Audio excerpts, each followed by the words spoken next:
Querido amigo, gracias por acompañarme hoy hasta el estanque de Betesda, donde veremos el poder y la misericordia de Jesús.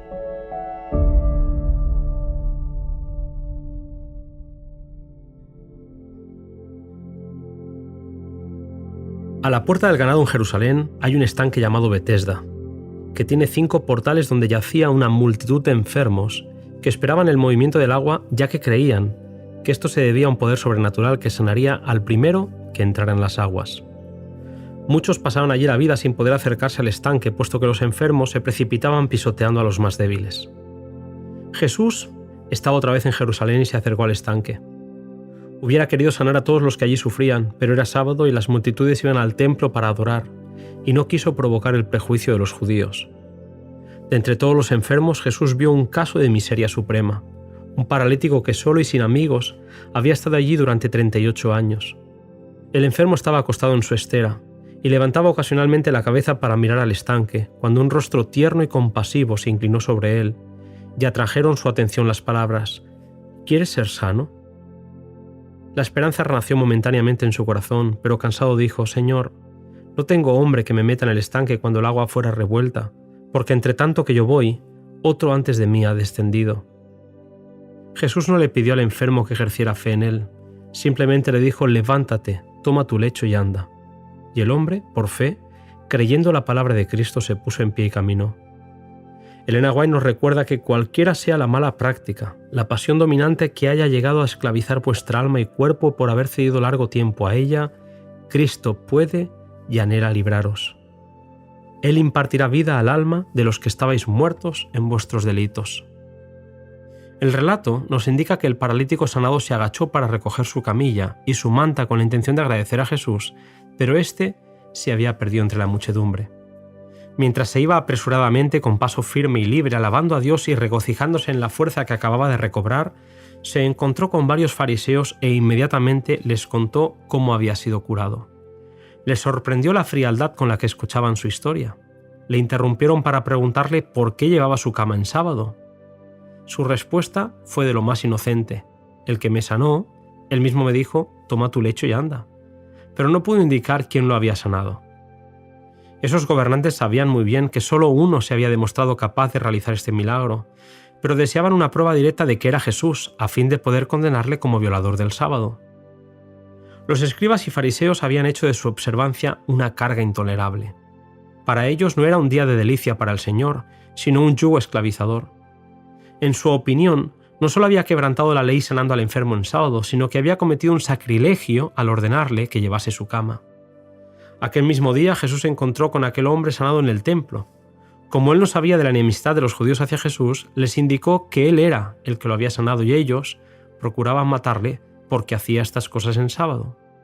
Jesús fue llevado ante el Sanedrín para responder a la acusación de haber violado el sábado.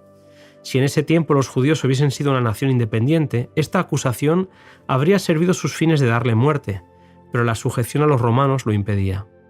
De todas formas, la idea de los dirigentes judíos era disminuir la influencia de Jesús, acusándolo de no respetar las tradiciones antiguas. Bien sabían que Jesús estaba llegando a ejercer sobre el pueblo una influencia mayor que la de ellos. Multitudes que no se interesaban en las arengas de los rabinos eran atraídas por su enseñanza.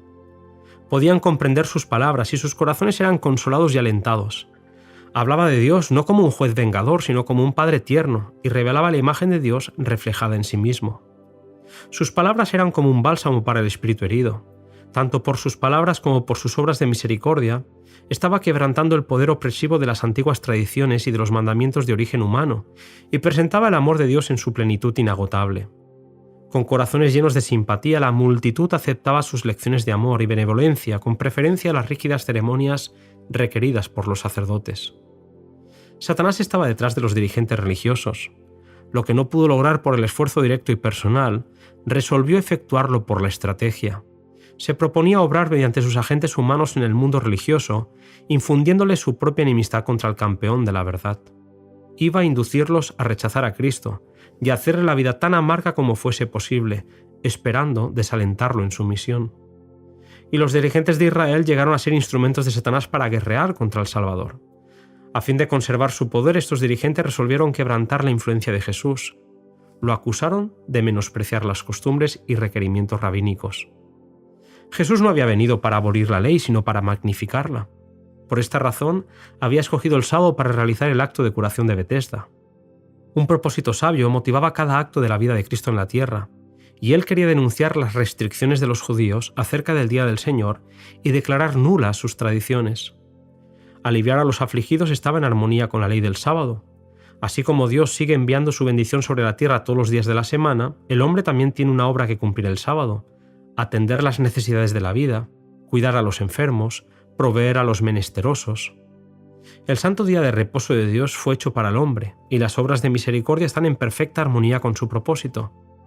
Dios no desea que sus criaturas sufran una hora de dolor que pueda ser aliviada en sábado o en cualquier otro día. Jesús enseñó enfáticamente que el sábado no está destinado para ser un periodo de inactividad inútil. Los fariseos quedaron aún más confundidos. Su enemigo no solamente había violado la ley a juicio de ellos, sino que al llamar a Dios mi Padre, se había declarado igual a Dios. El furor de los gobernantes no conoció límites. Si no hubiesen temido al pueblo, los sacerdotes y rabinos habrían dado muerte a Jesús allí mismo. Estos adversarios de Cristo no tenían argumento con que hacer frente a las verdades que presentaba a su conciencia. Lo único que podían citar eran sus costumbres y tradiciones, y éstas parecían débiles cuando se comparaban con los argumentos que Jesús había sacado de la palabra de Dios y del incesante ciclo de la naturaleza. Jesús rechazó el cargo de blasfemia. Mientras que los pecados de los sacerdotes y rabinos los habían separado de Dios, Jesús se había entregado a la voluntad del Padre y dependía de su poder.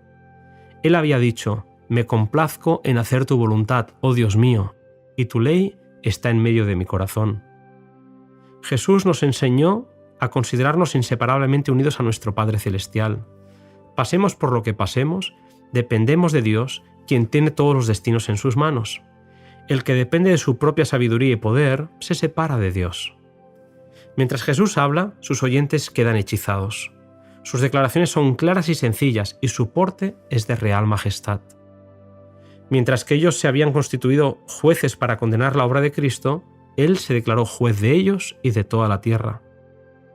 Desde el principio de la gran controversia en el cielo, Satanás ha sostenido su causa por medio del engaño, pero Cristo ha estado obrando para desenmascarar sus planes y quebrantar su poder. El que hizo frente al engañador es quien pronunciará el juicio sobre cada alma. El que gustó las mismas heces de la aflicción y tentación humanas, el que comprende las debilidades y los pecados de los hombres y que en nuestro favor resistió victoriosamente las tentaciones del enemigo, tratará justa y tiernamente a todos aquellos por cuya salvación fue derramada su sangre. Cristo declaró que su misión no era juzgar sino salvar. Ante el Sanedrín Jesús declaró: «El que oye mi palabra y crea al que me ha enviado tiene vida eterna, y no vendrá a condenación, mas pasó de muerte a vida».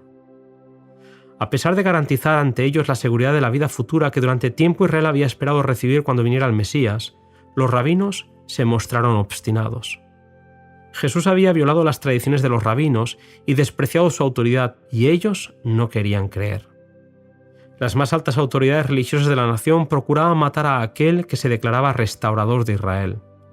El Señor del sábado había sido emplazado ante un tribunal terrenal para responder a la acusación de violar la ley del sábado. Querían condenarle, pero no podían. Jesús les declaró que no habían sido investidos con esa autoridad, puesto que sus pretensiones se basaban en su propio orgullo y arrogancia. En vez de disculparse por el hecho del cual se quejaban, o explicar el propósito que tuviera al realizarlo, Jesús se encaró con los gobernantes y el acusado se trocó en acusador.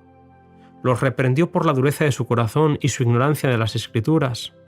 «Escudriñáis las Escrituras», les dijo, «pues pensáis que en ellas tenéis la vida eterna, pero ellas son las que dan testimonio de mí». Toda página, sea de historia, preceptos o profecía, irradia la gloria del Hijo de Dios. Ellos habían perdido de vista a Jesús en la Escritura. Habían estudiado las enseñanzas de los profetas acerca del reino del Mesías, pero lo habían hecho no con un sincero deseo de conocer la verdad, sino con el propósito de hallar evidencia con que sostener sus ambiciosas esperanzas. Cuando Cristo vino de una manera contraria a sus expectativas, no quisieron recibirle, y a fin de justificarse, trataron de probar que era un impostor. Una vez que hubieron asentado los pies en esta senda, fue fácil para Satanás fortalecer su oposición a Cristo. Interpretaron contra él las mismas palabras que deberían haber recibido como una evidencia de su divinidad. Así, cambiaron la verdad de Dios en mentira, y cuanto más directamente les hablaba el Salvador en sus obras de misericordia, más resueltos estaban a resistir la luz. Si vosotros creyeseis a Moisés, les dijo Jesús, ¿creeríais a mí? Porque de mí escribió él. Y si a sus escritos no creéis, ¿cómo creeréis mis palabras? Fue Cristo quien habló a Israel por medio de Moisés. Si hubieran escuchado la voz divina que les hablaba por medio de su gran caudillo, la habrían reconocido en las enseñanzas de Cristo. Pero su enseñanza no coincidía con sus ideas. Era espiritual y exigía el sacrificio del yo, por lo tanto, no querían recibirla.